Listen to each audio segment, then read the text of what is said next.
कापुरी पुण्यभूमी पवित्र, तिथे नांदतो ज्ञान राजा सुपात्र.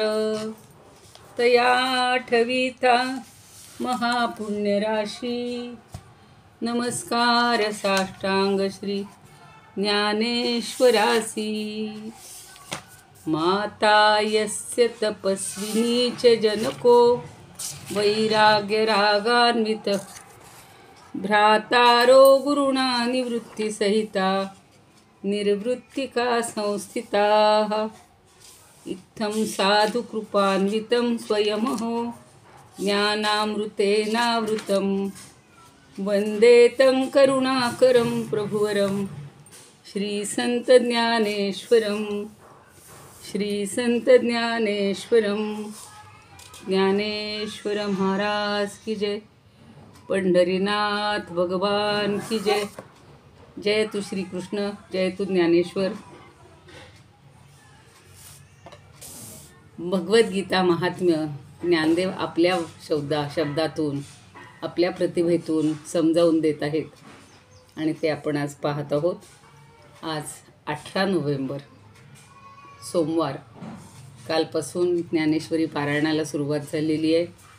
मी ग्रुपवर संदेश पाठवलेला होता की तुमच्यापैकी कोणाला जर भाग घ्यायचा असेल, घरी बसल्या कुठल्याही तुमच्या वेळेनुसार 3 तास जर बसणार असाल तर रोजचे 3 अध्याय म्हणा, पाठ करा. म्हणा म्हणजे पठण करा आणि आम्हाला फक्त कळवा तुमची नावं की आम्ही म्हणत आहोत.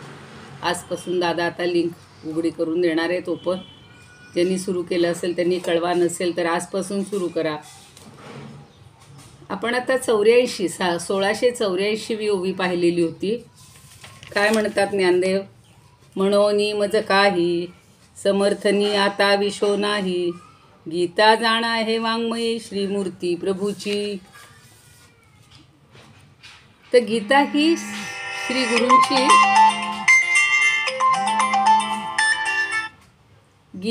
श्री गुरूंची वाङ्मयीन मूर्ती आहे असं आपण पाहिलेलं होतं. आणि म्हणून आता हा गीता समर्थनाच्या संदर्भात काहीच राहिले नाही, सांगण्याचा कुठला विषय राहिलाच नाही. कारण ही साक्षात भगवंताची वाङ्मयीन किंवा शब्दमयी मूर्ती आहे आणि त्यामुळं तिच्यामध्ये सगळं आलेलं आहे. आता सांगून सगळं झालेलं आहे. आता वेगळं काही बोलण्यासारखं राहिलेलंच नाही. तरीसुद्धा आपल्याला जर काही भगवद्गीतेबद्दल जाणून घ्यायचं असेल तर अजून थोडंफार आपल्याला जेवढ्या ओव्या राहिल्यात, श्लोक तर सगळे झालेलेच आहेत भगवद्गीतेचे. आता ही कशी आहे भगवद्गीता, तिचं महत्त्व आपण याच्यामध्ये पाहतो. बघा, गीता महात्म्यात सगळं म्हणतो की गीता आपण एकदा जरी वाचली, एक अध्याय वाचला, एक श्लोक वाचला, त्याचं एक चरण वाचला तरीसुद्धा आपल्याला किती लाभ होतो असं सगळं सांगितलेलं आहे. तसं आता इथं काय करते हे भगवद्गीता, हे ज्ञानदेव आपल्याला सांगतायत की अविद्या तिमिर रोखे, श्लोक सूर्या ते पैजा जिंके, ऐसे प्रकाशिले गीता मिखे राये श्रीकृष्णे. तर हे झालेत, जरा कुणी मला सांगा बरं का. नाही झालेली आहे. शास्त्र वाच्ये अर्धे फळे, मग आपण मावळे, तैसे नवे हे सगळे परब्रह्मची 85वी ओवी आहे. शास्त्र वाच्ये अर्धे फळे, जी इतर सगळी शास्त्र आहेत त्या शास्त्रांना काही सांगायचं असलं, जेवढा एक मुद्दा सांगायचा असेल ते सांगतात आणि त्या गोष्टी आपल्याला प्राप्त होतात, म्हणजे त्याची फळं आपल्याला मिळतात. अर्थे फळे, अर्थे म्हणजे अर्थानुसार, त्या अर्थानं ती शास्त्र सफल होतात. कुठल्या अर्थानं? की एखाद्या शास्त्राला जर योगाचंच काही महत्त्व सांगायचं असेल, योगशास्त्र, तर ते सांगून झालं की योगाचं फळ आपल्याला मिळतं. आता दुसरी आहेत पूर्वमीमांसा, उत्तरमीमांसा, वेदांत सांगितलेलं आहे किंवा न्यायशास्त्रामध्ये न्यायाचं म्हणजे सगळ्या पदार्थांचं वर्णन केलेलं आहे. तर्कशास्त्रामध्ये अनुमान, तर्क याचं महत्त्व सांगितलेलं आहे. तर ते सांगितलेलं आपण ऐकलं, ते अभ्यासलं की आपल्याला त्याचं फळ मिळतं. तैसे नवे हे सगळे परब्रह्मची. पण हे सगळं गीताशास्त्र तसं नाहीच आहे. एखाद्या विषयाबद्दल गीताशास्त्र बोलतच नाही. कशाबद्दल बोलते? परब्रह्मची. अहो, गीता म्हणजे साक्षात परब्रह्म आहे.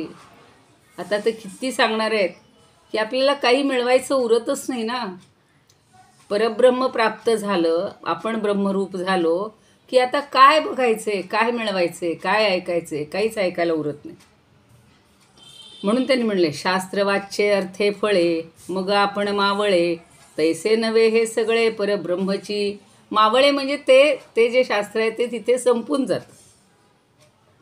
त्याला आता काही सांगायचं उरत नाही. मला जेवढं सांगायचं, समजा आपण पाहतो एखाद्या विषयावर व्याख्यान आहे.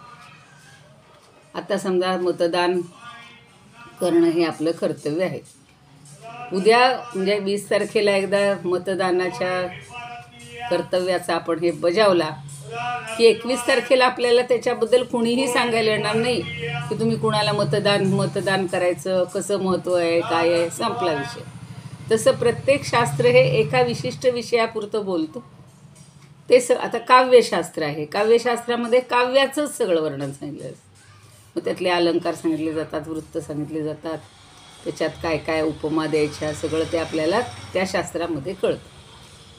पण पुढं काही आपल्याला जीवनाविषयीचं महत्त्वाचं काहीच ते शास्त्र सांगत नाही. तसं गीताशास्त्र नाही. गीताशास्त्र म्हणजे हे परब्रह्म आहे आणि परब्रह्म प्राप्त झालं की आपल्याला काही मिळवायचं उरतच नाही. बघा आता, कैसा विश्वची या कृपा करुनी महानंद सोपा, अर्जुन व्याजे रूपा आणिला देवे.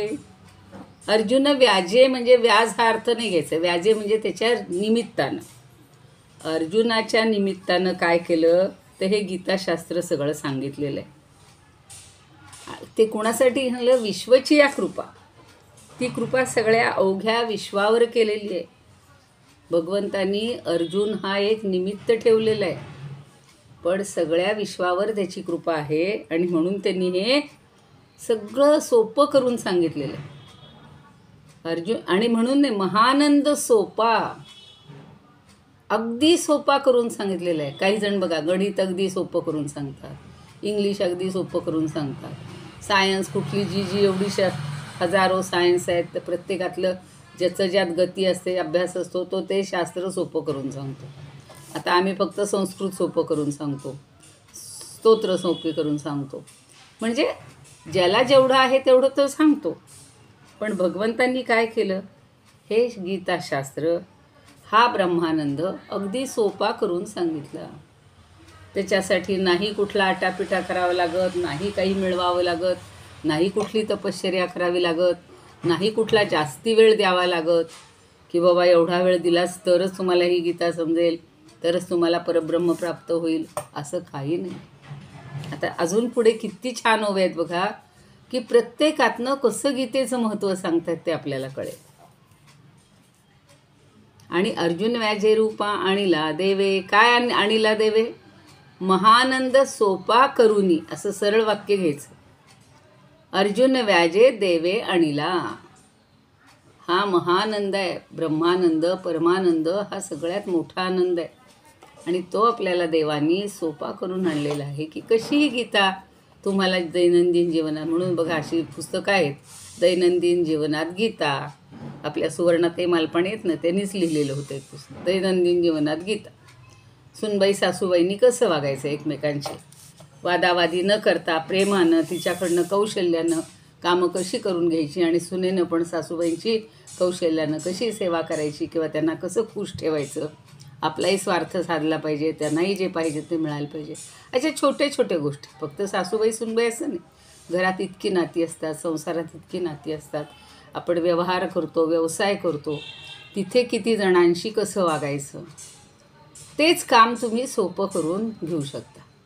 आता अगदी सहज विषय म्हणजे तसा थोडा गहन आहे, म्हणजे काही आत्ता इथं सांगायची गरज नाही. पण आमच्या काल मामे सासूबाईंचा वाढदिवस होता, काल का परवा, आणि मी सहज त्यांना फोन केला. म्हणलं नुसतं ते व्हॉट्सअपवर बुवा शुभेच्छा 85-86 वर्षाच्या माणसाला काय त्या शुभेच्छा कोण वाचणार आहे, ते तो झोपून असतात किंवा काय वेळेपुरतं खातात हे ते. त्यांना फोन केल्यानंतर एवढा आनंद झाला, त्यामुळे मला एवढं चैतन्य आलं तुझ्या फोननी. आणि मग त्यामुळे काय म्हणे मी गीता वाचते, मी गीता अमकं करते, गीतेची पूजा करते. पारायण करते काय, म्हणजे हा गीतारूपी आनंद प्रत्येकाला मिळतो बघा, वयाचा तिथे प्रश्न नाही. आणि मग त्यांना आठवलं की आमचं लग्न झाल्यानंतर आम्ही त्यांच्याकडे गेलो होतो, तर तेव्हाच माझं वागणं प्रेम त्यांना अजूनसुद्धा आनंद देते, त्यांचं मला देते. हा जो आहे ना जीवन जगण्याचा आहे, ही गीता आपल्याला सांगतेच. स्वतःच्या उदाहरणातून एवढ्या सांगायचं, एवढ्यासाठी की ते माणसाला नक्की पटतं. आणि आपण जर चांगलं वागलं, हे मला म्हणे एवढी अर्धा तास काय तू मामींशी बोलत बसलीस, नाही तो लोकांना वाटतं म्हाताऱ्या माणसाशी 2 मिनटं बोललं संपला विषय. म्हणजे तुझ्याकडे ते कौशल्य आहे. आता माझ्याकडे कौशल्य आहे का, भगवंतांनी मला ती देणगी दिलेली आहे, देवाला माहिती. पण इथं आपल्याला कुठलीच गोष्ट अवघड राहत नाही. अगदी जी किचकट माणसं असतात, तिरकस असतात, त्यांच्याशी सुद्धा तुम्ही प्रेमाने बोला.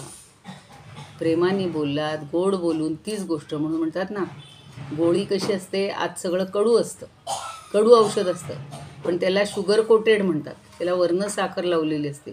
आम्ही 10वी 11वीला धडा शिकलेलो होतो. कॅप्सूल म्हणजे वर्ण बघा असं त्याला असतं, त्या आवरणाला कुठलीच चव नसते. आणि त्यामुळं तशी गोळी गिळायला कोणालाही त्रास होत नाही, वाईट वाटत नाही. आणि मग त्यातलं जे विषारी औषध आहे, किंवा जे विषारी म्हणण्यापेक्षा कडू औषध आहे, जे गुणकारी आहे, ते पोटात गेल्यानंतर ते आत बाहेर येते आणि त्याचा परिणाम करते. पण भगवद्गीता तेही करत नाही. शुगर कोटेड नाहीच आहे, ती मुळातच शुगरच आहे, सगळं गोडच आहे, मधुरच आहे, किंवा अमृतच आहे.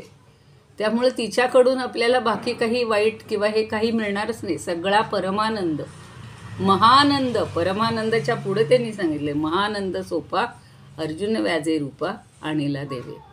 मुद्दाम मला तर तुम्हाला सगळे श्लोक असेच आहेत बघा. आता कुणासाठी भगवंत कुणावर काय काय कृपा करतात ते पुढच्या उदाहरणातनं ते पटवून देतात. चकोराचे निमित्ते तिन्ही भुवने संतप्ते, निवविती कळावंते चंद्रे जेवी. दोघांची उदाहरणं दिली. म्हणजे चकोर माहिती असेल तुम्हाला, चकोर नावाचा जो पक्षी आहे ना, तो काय करतो, तर फक्त चांदणं पितो. त्याचा चारा काय आहे, जसं राजहंसाला मोत्याचा चारा म्हणतात, तसं चकोराला चांदण्याचा चारा लागतो, चांदणं लागतं फक्त. चकोराचे निमित्ते तिन्ही भुवने संतप्ते. आता बघा, आत्ता आपल्याला नुकताच पावसाळा संपलाय म्हणून फार जाणवत नाही आहे, पण जसा जसा उन्हाळ्याकडं आपला प्रवास सुरू होतो आणि आपण तापून जातो. आत्तासुद्धा उन्हात न आलं की नको वाटते अगदी. पुणे मुंबईच्या सारख्या शहरात तर 5 मिनिट उन्हात जायला नको वाटते. आपल्याला तरी खेड्यापाड्यातून जरा थोडा गारवा, नैसर्गिक हवा ही आपल्याला मिळत असते.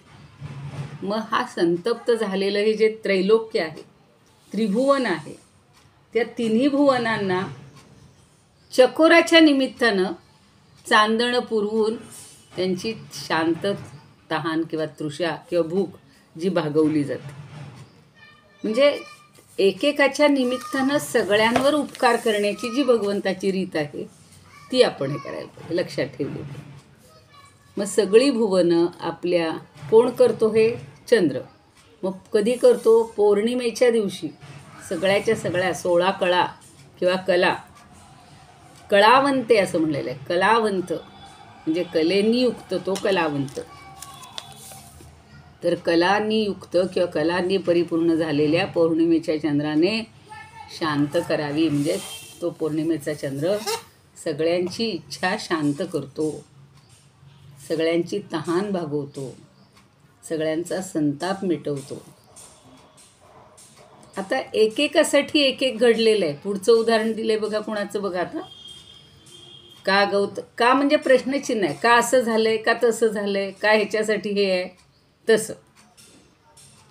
का गौतमाचे निमिषे कळी काळ ज्वरी तो देशे,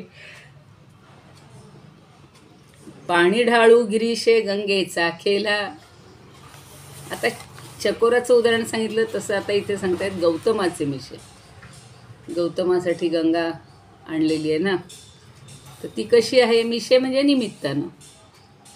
त्याच्या निमित्तानं काय केलं शंकरांनी, गिरीशे पाणी ढाळू गंगेचा केला. हे मुख्य वाक्य आहे. पाणी ढाळू म्हणजे पाण्याचा प्रवाह, कुणाच्या, गंगेचा. तर गंगेचा प्रवाह हा शंकरांनी पृथ्वीवर सोडला. पण कसा आहे तो? कळी काळ ज्वरितोद्देशे. उद्देश म्हणजे निमित्त. पुन्हा कळी काळाच्या तापलेल्या ज्वरित म्हणजे तप्त झालेल्या सगळ्या पीडितांसाठी ही गंगेचा प्रवाह पृथ्वीवर आणला. पण कोणाच्या निमित्तानं? गौतमाच्या निमित्तानं. गौतम ऋषींसाठी ही गंगा पृथ्वीवर आणलेली आहे. कारण त्यांनी शाप दिलेला होता. त्या सगळे मरून पडलेले होते आणि मग त्यांच्यासाठी ती गंगा पृथ्वीवर आली. पण ती कुणासाठी उपयुक्त आहे?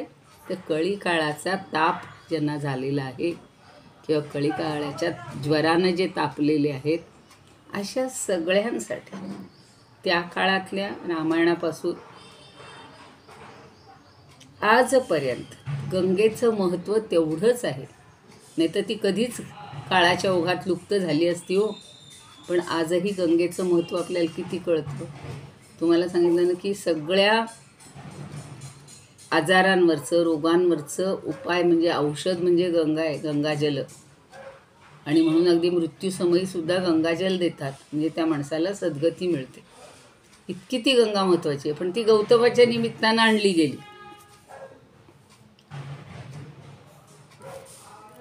का गौतमाचे निमिषे कळी काळ ज्वरितोद्देशे पाणी ढाळू गिरीशे गंगेचा खेळा. ढाळ म्हणतात बघा, तसं त्यांनी ढाळू शब्द वापरले. पाण्याचा ढाळ म्हणजे ओघ अर्थात प्रवाह. हा गंगेचा प्रवाह गौतमाच्या निमित्तानं सगळ्या कळी काळानं तापलेल्या प्रत्येकासाठी आणून दिलेलं आहे. का फक्त गौतमांना हवी होती गंगा म्हणून तेव्हा आणली? नाही. आज कळी काळात सुद्धा ती उपयुक्त आहे. तैसे गीतेचे हे दुभते. बघा किती उपमा देतात. वत्स करुनी पार्थाते दुभिनली जगापुरते श्रीकृष्ण गाय.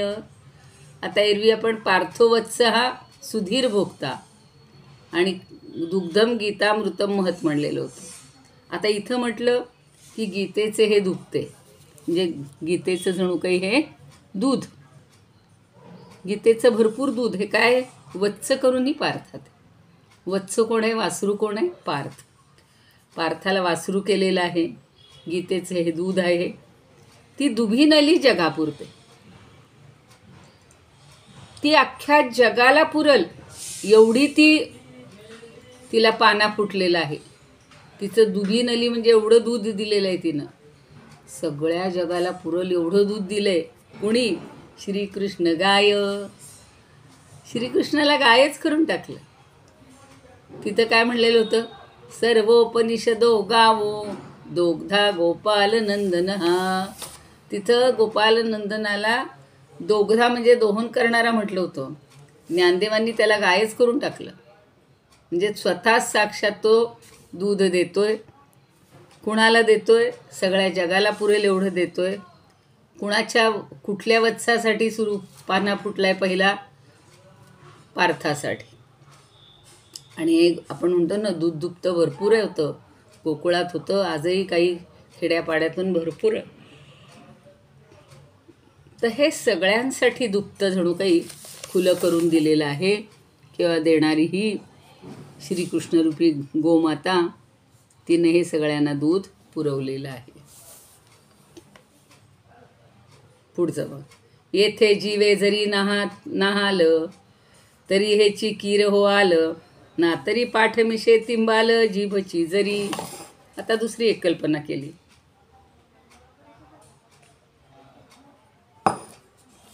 जसं आता गाय म्हटलं, मग अशी गीता गंगा म्हटलेलं आहे. तर ह्या गीता गंगेमध्ये आता इथं पुन्हा गंगेचा संदर्भ आहे.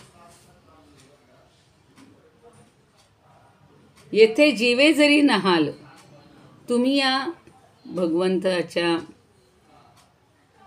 रूपानं आलेली ही गीता गंगा जी आहे, हिच्यामध्ये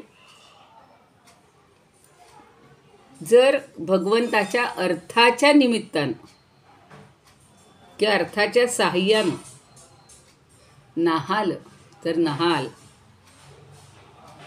स्नान कराल तर तुम्ही काय कराल? ना तरी पाठमिशे तिंबाल जीभची जरी. मग तुम्ही काय कराल? पाठीला, पाठ म्हणजे पठण, पठणाच्या निमित्तानं पाठमिशे, इथे पाठ म्हणजे आपल्या शरीराची पाठ नाही याचा अर्थ. तर या गीतेच्या पाठाच्या निमित्ताने, मिशे हा शब्द बऱ्याच वेळा आला, तो आता लक्षात ठेवायचा की या पाठाच्या निमित्तानं, पठणाच्या निमित्तानं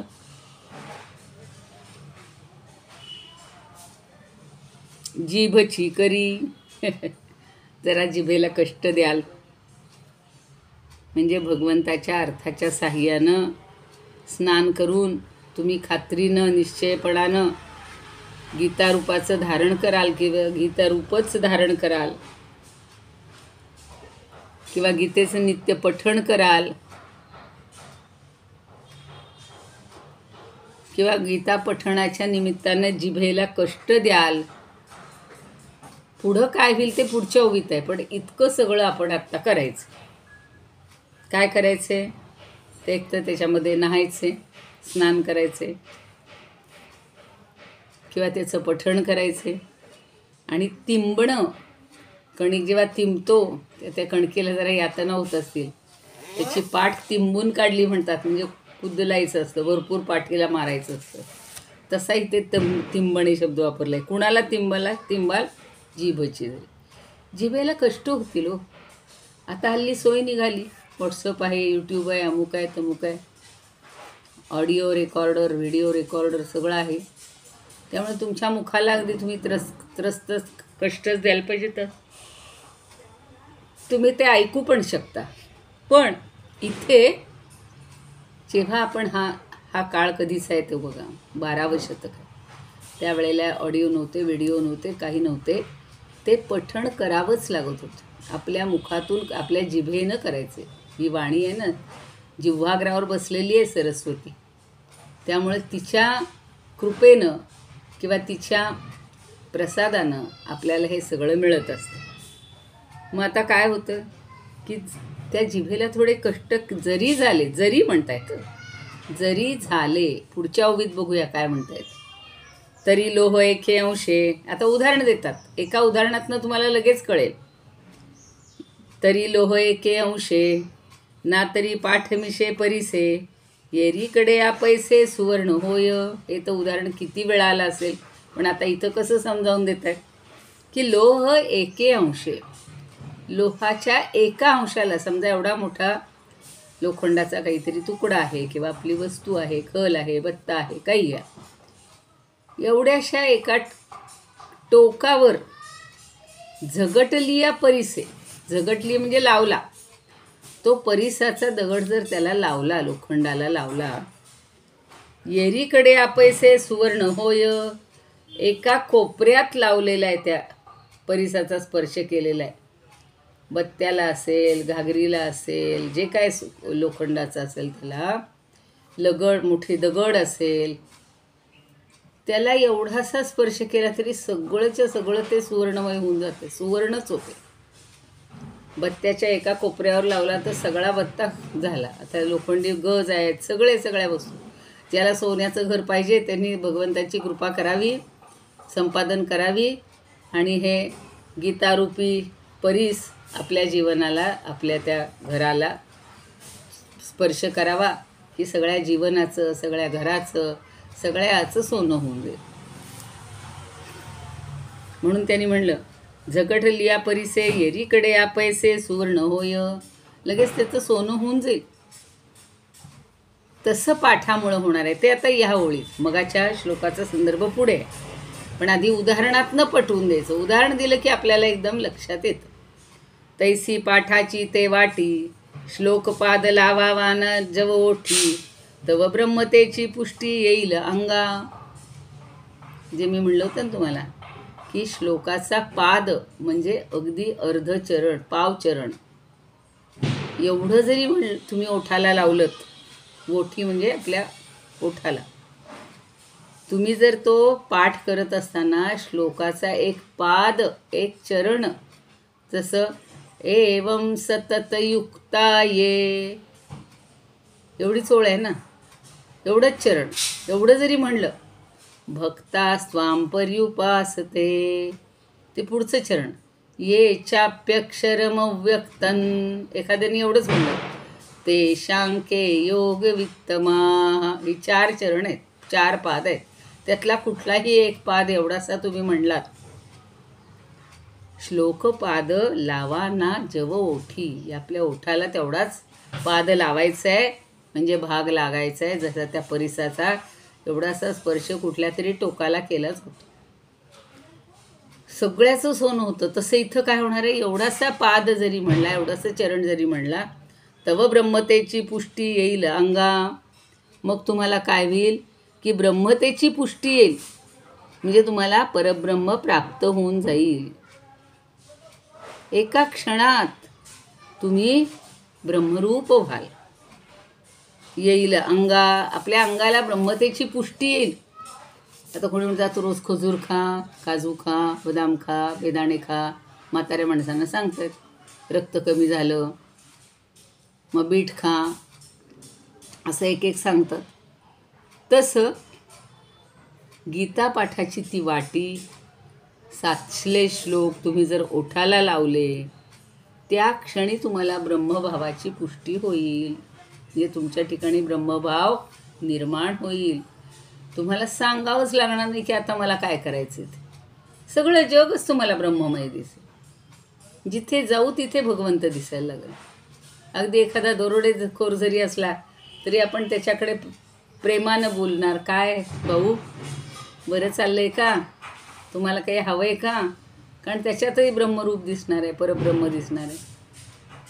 एखादा साप असेल तरी त्याला आपण म्हणणार, सर्पराज तुम्हाला वाट करून देऊ का, तुमचं घर कुठे आहे. इतक्या पद्धतीत आपण आपलं सगळं हेच बदलणार आहे, चरित्रच बदलून जाणार आहे. बरं, याच्यावरच्या ओव्या राहिल्याच, ओव्याचं काढायचं.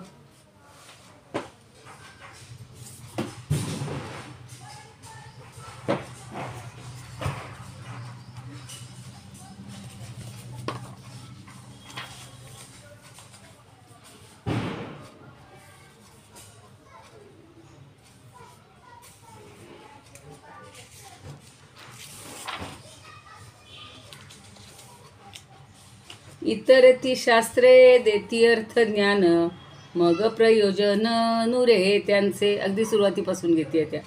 तैसे नव्हे परी आगळे त्याहून, शास्त्र हे संपूर्ण परब्रह्म. सर्व विश्वाची या येवोनिया दया, सोपा करोनिया ब्रह्मानंद.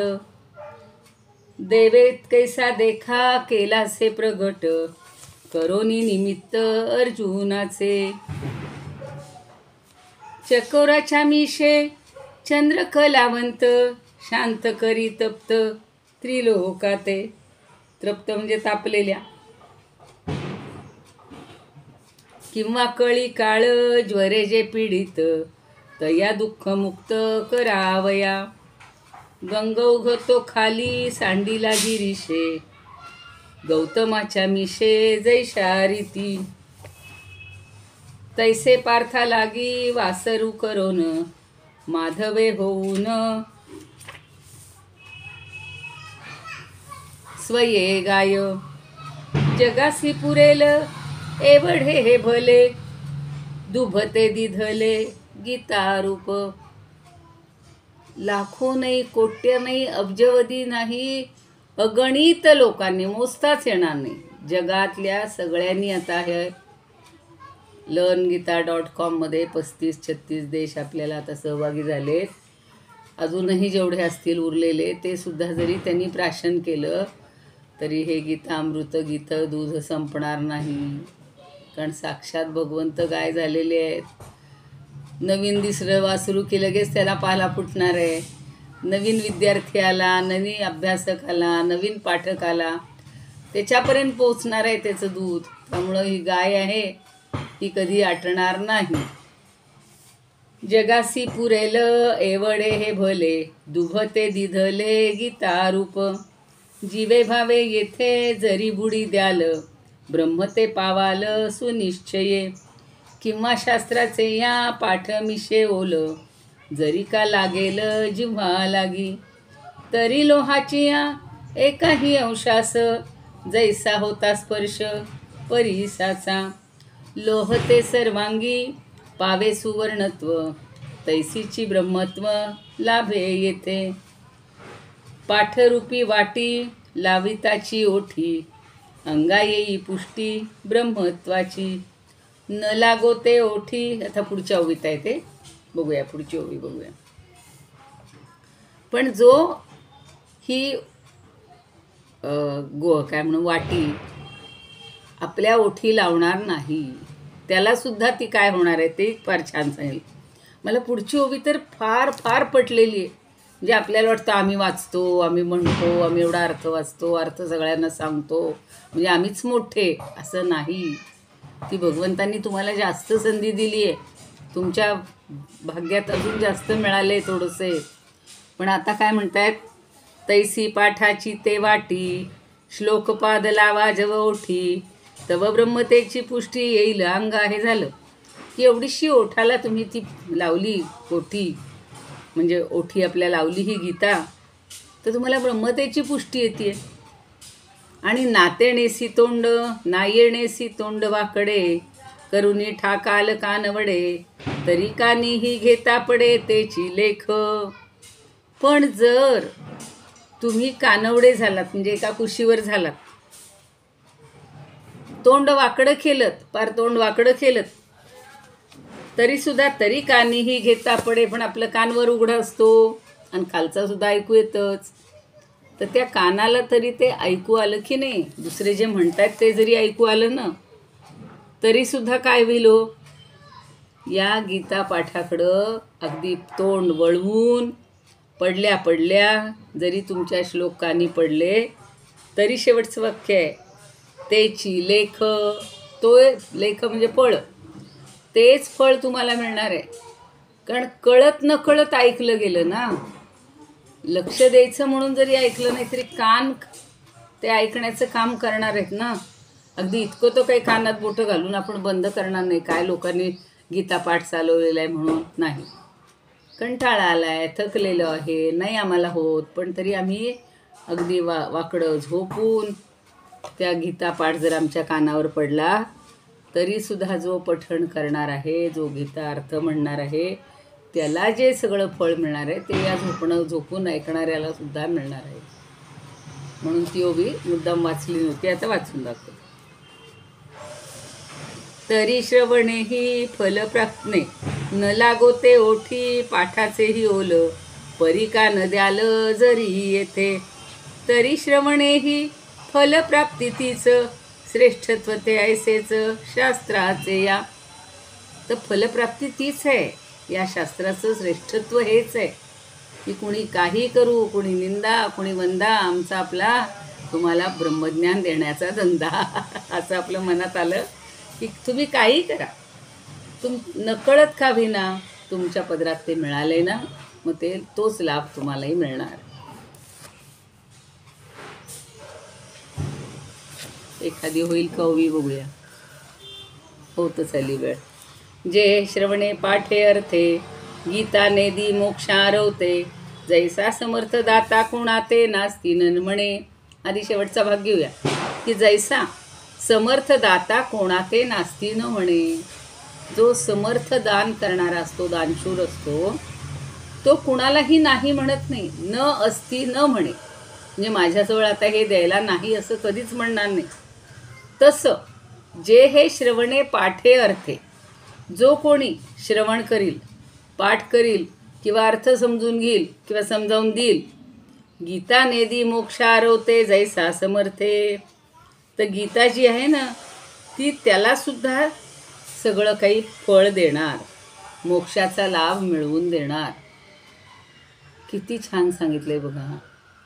म्हणजे अमाप संपत्तीचा दानशूर मनुष्य जसं अगदी उदार होऊन सगळ्यांना सगळं देतो, तशी ही गीता तुम्हाला जरी काही करायचं नसलं तरीसुद्धा नुसती ऐकली गेली, तुम्हाला त्याचं फळ मिळणार.